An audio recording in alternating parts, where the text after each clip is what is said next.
Coming to you from Brick House in downtown Brooklyn, this is 112BK. On the show today, bail reform, Rikers Island, the blindfold law, how none of it was addressed in the new state budget. Plus Masbia, a kosher soup kitchen feeding the hungry at Passover. And a new home and a new production for Brooklyn's Target Margin Theater. Hi, and thanks for joining us. I'm Ashley Ford. Have you seen the Google Doodle today? It features the renowned poet, author, and activist Dr. Maya Angelou, who would have been 90 years old today, but she passed away 2 weeks after I moved to New York in May of 2014. Dr. Angelou had been a great inspiration to me as a woman and writer. And as your social news feeds will surely let you know today, I am not alone in that truth. Hers was not an easy loss to bear, but she lived a long life worth learning from and reflecting on. The same could be true for Winnie Madikizela Mandela, who died Monday this week.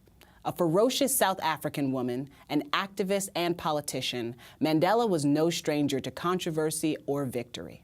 She was frequently referred to as Mother of the Nation, which, if you ask me, doesn't sound like a title people hand out lightly.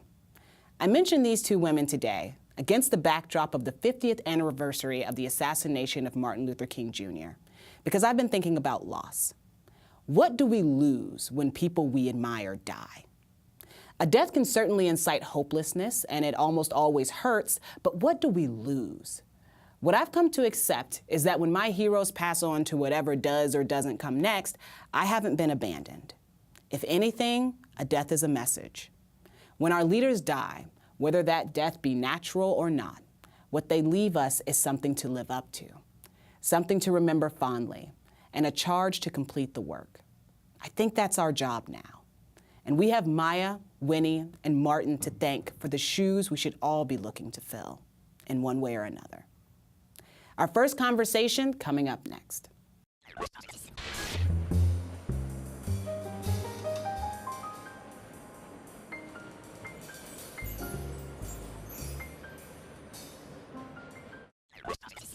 Like fighting poverty or fixing income inequality, we hear the phrase criminal justice reform so often that it loses its day-to-day on-the-ground meaning for people's lives.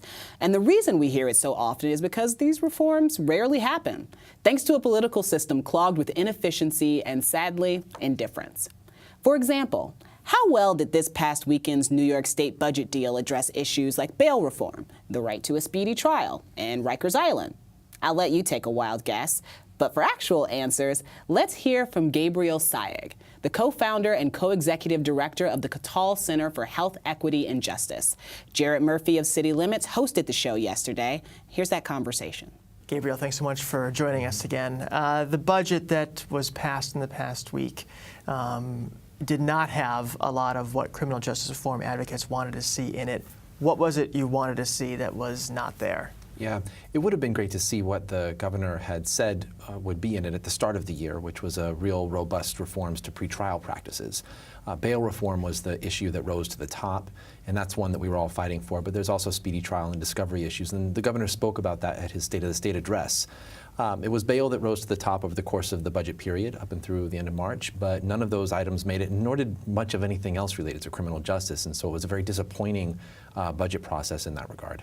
Talk about each of those issues a little bit more. Bail reform, we've heard a lot about. Bail is what is imposed on folks to get them to come to trial when they're accused of a crime. If you can't pay it, you stay behind bars. Speedy trial and discovery, how do those fit into the criminal justice reform conversation in New York? Yeah, with discovery, most New Yorkers may not know that if you're charged with a crime, you may not know what evidence the prosecution has against you until the day the trial begins.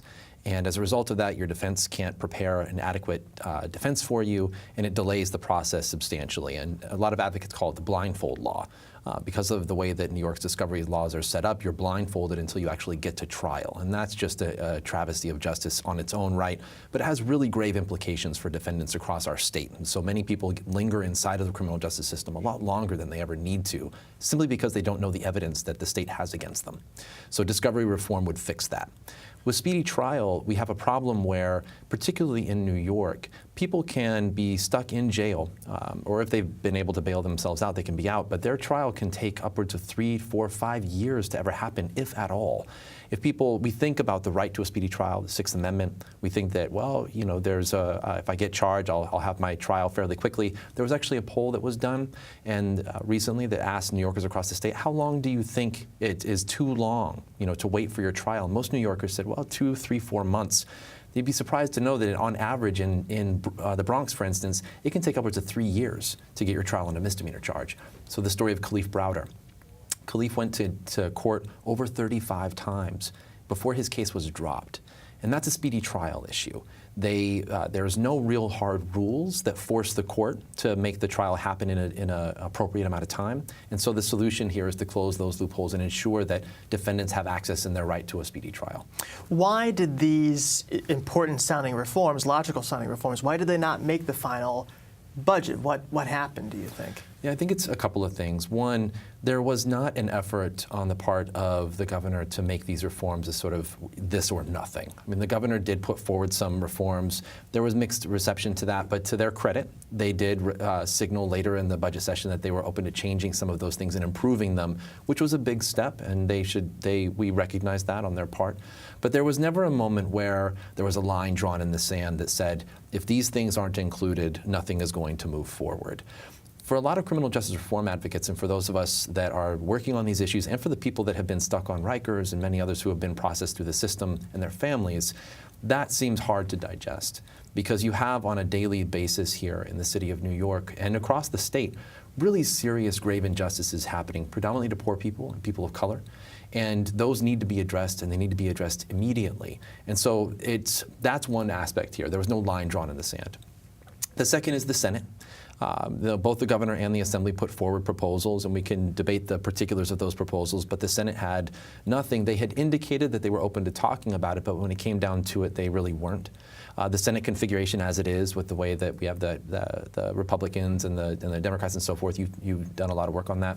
That remains a real impediment to reform, and so the Senate didn't want to do anything except increase penalties, which of course a lot of reformers were saying like, no, that's certainly not anything that we're going to support. And I think the final thing here is really that the aspects of reform that seem common sense to so much of us when we hear about these problems in the criminal justice system get caught up in this political drama of Albany, and they become far more complicated than they really need to be. I don't think any New Yorker really wants somebody sitting in jail for years at a time before they're ever even brought to trial, before they've even been convicted of anything. People don't want to pay for that, taxpayers. Most New Yorkers, when polled, say that they don't think that that's right. The vast majority of New Yorkers who are polled believe that we should have bail reform in particular here in the state, but including also discovery and speedy trial reform. But once things get up in Albany, it is a mess up there. And common sense, you know, this isn't the only common sense issue that gets lost in that world. So many do. And I think that's a factor here as well. So in the days since the budget was passed, Governor Cuomo has gone back to this line of argument in his opposition to Mayor de Blasio, chiding him for his timeline of 10 years to close Rikers Island. And the mayor has said, look, we can't do that unless the state passes reforms like bail reform, speedy trial discovery.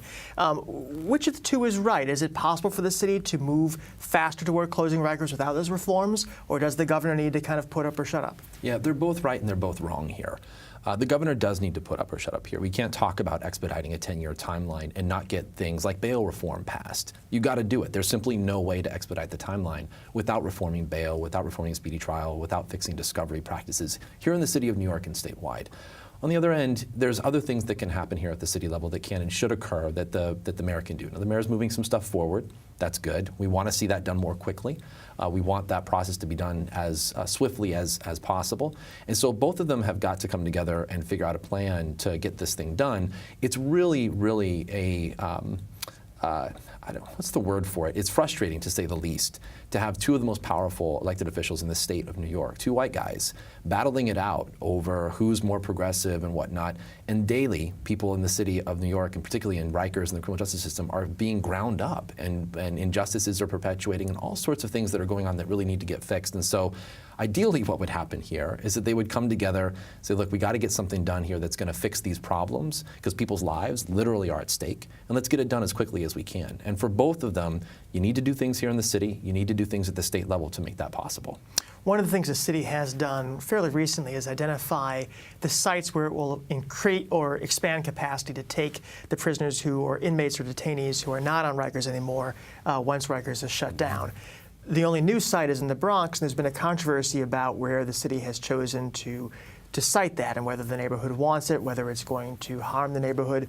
What do you feel about that discussion, that debate? Yeah, I think each of the places where there's going to be a jail, the community needs to be involved in that process to determine what things should look like there. Every community needs to be involved here. That's going to be a really critical factor here. And it sounds like with the Bronx that there wasn't the kind of engagement that there needs to be, and hopefully that can be rectified. For the concerns around what happens when jails go into a community, I mean, not far from here in downtown Brooklyn is the Brooklyn Detention House, and across the street is a Barney's, and there's all sorts of development happening. It has certainly not slowed down the development and gentrification of downtown Brooklyn in any way. What we're talking about here, though, in the broader scheme of things, is the transformation of the justice system and the city as we know it. We're not just talking about the justice system when we talk about closing Rikers. We're talking about transforming our city, making a fairer and more just city. And that's not just about the local jails. It's going to be about housing and mental health access and education and all the rest. Communities have got to be at the table for that. All the communities, like whether we're talking about where jails may be sited, or we're talking about the communities whose many members have cycled through the jails that exist today, really do need to be at the table to ensure that those voices have an active role in determining the outcomes here. In one of your earlier lives, you talked a lot about disparities in arrests around marijuana. Obviously, part of this problem is not what occurs once people are arrested and waiting for processing and where they're going to spend their pretrial days. But on the arrest side, there's been continuing debate about whether the city has done enough to kind of roll back a punitive regime of arresting people for relatively small amounts of marijuana. Where do you think the city is in terms of progress from what was before Mayor de Blasio came in and what you think the ideal is? Where are we on that spectrum? Yeah, with regards to marijuana arrests, those arrests have dropped. That's a good thing. There's far fewer New Yorkers being arrested for marijuana possession in the city of New York today than there was 5 years ago or even 3 years ago. The problem is the racial disparities in the remaining arrests have not shifted at all. You're far more likely to be arrested for marijuana possession if you're black and Latino in this city than you are if you are white. And for young men, who are the folks that get arrested the most, it's young white men who use marijuana at higher rates than do young men of color. And yet it's almost entirely young men of color being arrested for marijuana possession. Those racial disparities are endemic in the system that we have today. And that's where there's a tremendous amount of work that needs to be done. It's where we need to see the de Blasio administration step up and do a lot more. Just yesterday, on a way to a meeting, we saw a group of, I don't know, it was roughly 10 or 11 NYPD officers detaining somebody on a fare beat, right? Somebody had jumped a turnstile and they were being detained. That's not uncommon. On the same day, I think one of our colleagues over at Vocal tweeted a similar picture of the very same type of thing happening somewhere else in the city. These types of arrests, the wasted amount of time and effort and energy and resources that NYPD expends on low-level offenses like fare beating and so forth, that's got to be rolled back and transformed. And we haven't seen enough of that yet, really, to make the kind of transformational changes that we need to see. So as we come toward the end of our talk, one thing that's occurred to me is that those low-level arrests, broken windows and drug possession and the like, they generate a lot of the traffic into and out of Rikers. But in terms of folks there at any moment, a lot of them are actually accused of more serious crimes. And sometimes in these conversations, there's this dividing line between sort of violent criminals and everybody else. Is that part of the conversation that needs to occur too, talking about violence, people accused of violence, and politicians being ready to see more of those folks awaiting trial outside with the rest of us? Yeah, if we're going to end mass incarceration, we have to have a real conversation about violence, what we mean by it, how it's currently established inside of the law. I mean, Khalif Browder, right, was charged with stealing a backpack, which under the New York law is a violent felony offense. There are things that can and should be done to ensure that we're not putting people inside of cages, right? We can hold people accountable and achieve public safety without dehumanizing people in what are otherwise torture chambers like Rikers. And that conversation is desperately, desperately needed here. With regards to the bail question in particular, there are ways to keep the community safe and make sure that people come back to court so we can achieve both safety and justice without encumbering people with these enormous bails that they cannot pay, without subjecting people to undue supervision. Those balances can be struck, but we need to get away from the more sort of sometimes vulgar even political debates about those types of issues and get down to like how we achieve those ends together as a community. Gabriel, thanks so much for joining us. Thanks for having me.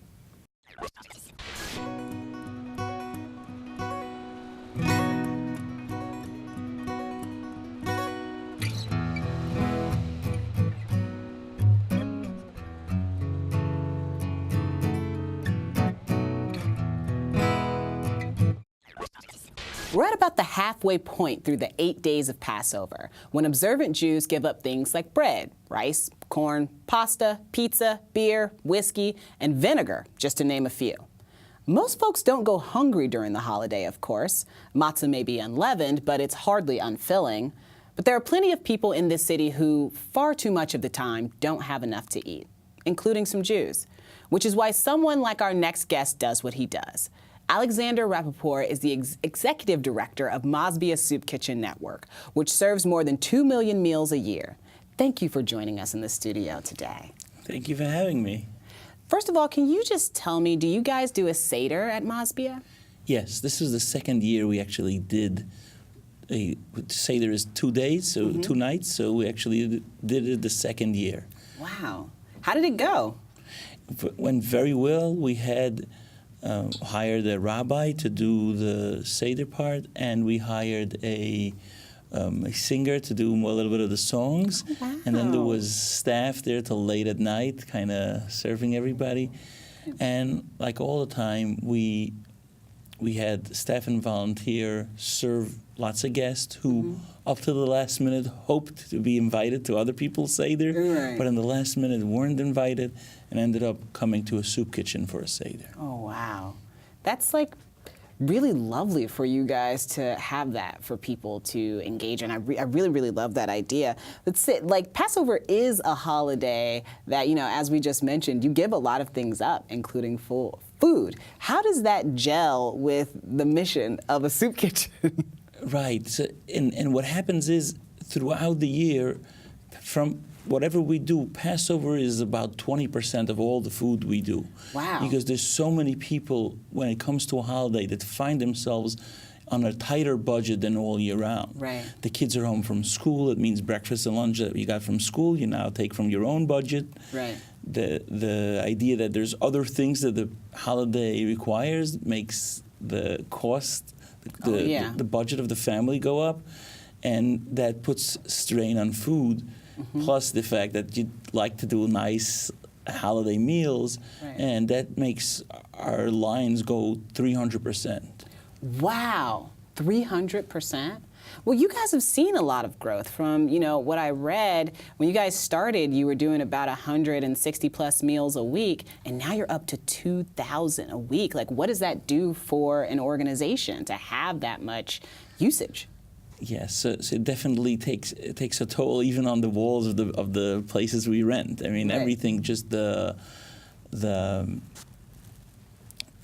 volume just it takes wear and tear and everything. But we have lots of volunteers. We have a pool of a couple of thousand volunteers. We have lots of donors who help us get the food out there. And yes, we went from the first night serving 8 people to now serving thousands of people every week. And families, there's a difference between the sit-in meal and the meals people take home, packages of raw food that they could make at home. Right. And the huge increase is a lot in where the mothers come and pick up a package that they could serve their children at home. Wow. That sort of, and over there is where we are able to give just lots of fresh produce, a little bit of chicken or fish and things like that, Right. people can make meals at home. Oh, I love that. I absolutely. Now, talk to me a little bit more about your volunteers. You guys have so many. What are they like? So what's nice about Masbia, I like to say we happen to be kosher, but we have volunteers from all walks of life. We have our clients are very diverse. So it's kind of a real Brooklyn thing. Yeah. So we have 2 locations in Brooklyn, 1 in Queens, and we use about 1,000 hours of volunteers a week. Wow. And then there's the minimal staff that we need to have, a little bit in the office, a little bit in the kitchen, and a little bit at the sites. Right. And there's enormous amount of food. And on a slow week, we put in and out 50,000 pounds of food. In a slow week, yeah. 50,000 pounds. Yes. Wow, that is just so much work, which makes me think, and I used to work in nonprofits. That's actually my background. That's some of the first work when I went into the working world. That was some of the first places that I worked were in soup kitchens and homeless shelters and things like that. And one of the things that I know to be true, but I know a lot of other people don't necessarily realize all the time, is that a soup kitchen does not just need donations of food. There are a lot of things that go into making an organization work, a nonprofit org, no matter what they're putting back out there. What are some of the resources that you guys, I think, or I guess, just need in general? Yes, it's a very interesting point. You spoke about the Seder. Now, if the Seder happened on the weekend, right? It was Friday night and Saturday night. So imagine just the staff keeping them up till late at night, and it's to some of them it's their own holiday, right? So just being fair to them means paying them for what it is to be there on a holiday. But then we pay rent. We actually buy a lot of food. We pay the staff, we pay rent, and there's a lot of what's called, in order to give people with dignity, it's very easy to give some cheap food and get away with it, so to speak. But if you want to give people food that gives them that half hour of dignity where they're given fresh, delicious, nutritious food served in a way that gives them their dignity, it doesn't boil down to food only. Well, I think people will listen to this and want to help out. Sounds like you guys have a fantastic mission. Thank you so much for being here today. I really appreciate it. Thank you for having me. Thank you. It was a pleasure. We're looking for the best thing.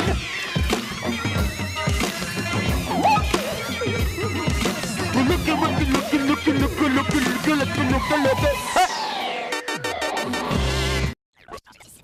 An old theater company finds a new home in Brooklyn. Since 1991, Target Margin Theater has been providing multicultural stage presentations around New York City. But back in November, they moved into their first permanent space, the Doxy Theater in Sunset Park. Their new play at the Doxy is called Pay No Attention to the Girl, a fresh take on the classic The 1001 Nights, and it's a New York Times Critics' Pick. Here to tell us what they've done with Sherazade and to describe their new home is the founder and artistic director, David Herskovits. Thanks for being here. And associate artistic director, Moe Yousuf.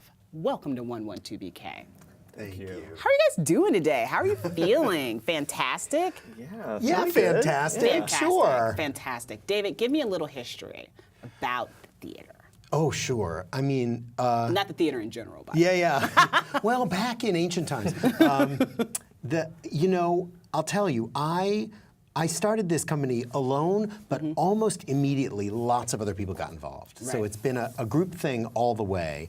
And it's really because there was a kind of work that I was excited about doing, and I felt like there's no place for this work, for me to do this work, so I got to make my own place. Right. And that is what we have pushed and grown a little bit at a time. We came to Brooklyn almost 20 years ago, and we were here in Fort Greene. And we grew and grew a little more, and then more artists got involved, and the audience got bigger. And as you know, as you just said, just in this last year, we moved out to Sunset Park. Welcome to to a new home. BK. Yeah, Welcome man. to the Brooklyn You fam. like it? Can you tell me how did Target Margin get its name? Oh boy, that out of my brain.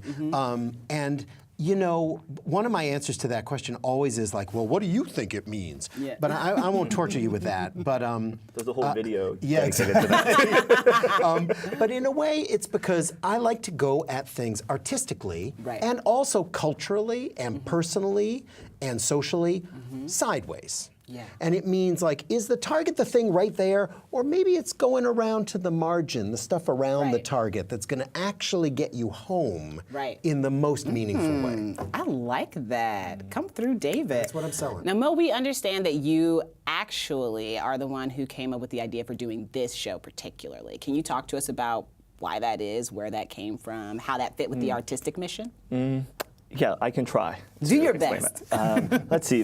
I'm half Pakistani, I'm Pakistani American, and those tales in particular were things that I was circling around for the last couple of years. And as I first started getting excited about them, I was talking with David, because just the way that we work together and the way the company, sort of the philosophy of the company is we just bring these things in, and it instantly it sort of clicked and connected. Like, this just feels so much like a target margin exploration, right? We work on things for a number of years. We work on them in so many different ways, multiple productions, and that sort of mirrored the framework of the 1001 Nights, which are a myriad of stories, different storytellers, different perspectives, the transmission of those tales sort of mirroring our process to create them.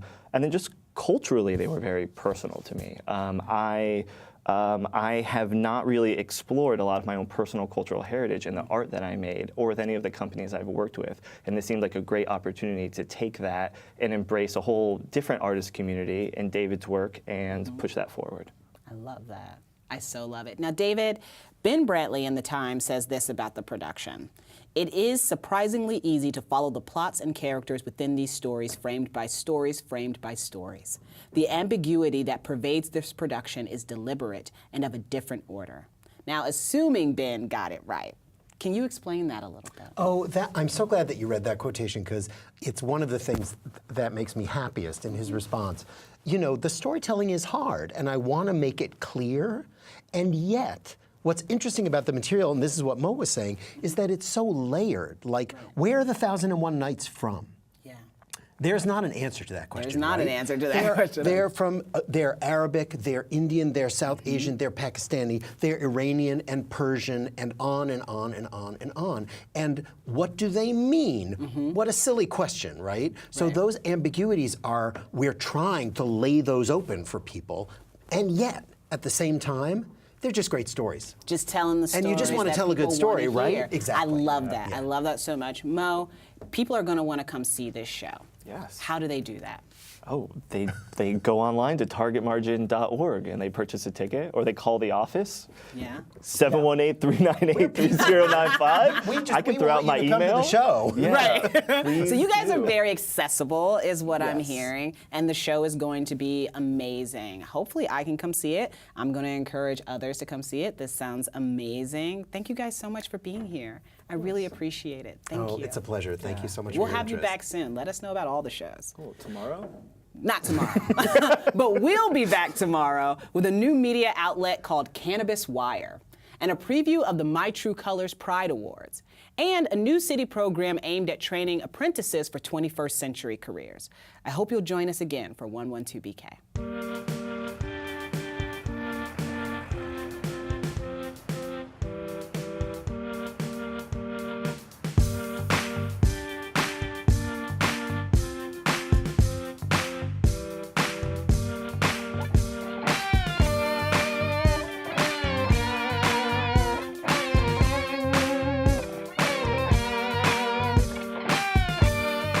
We wanted to do something in memoriam.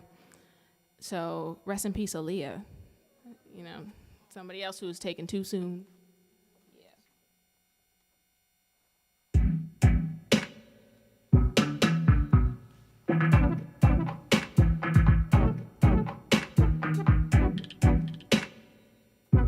Y'all know this one?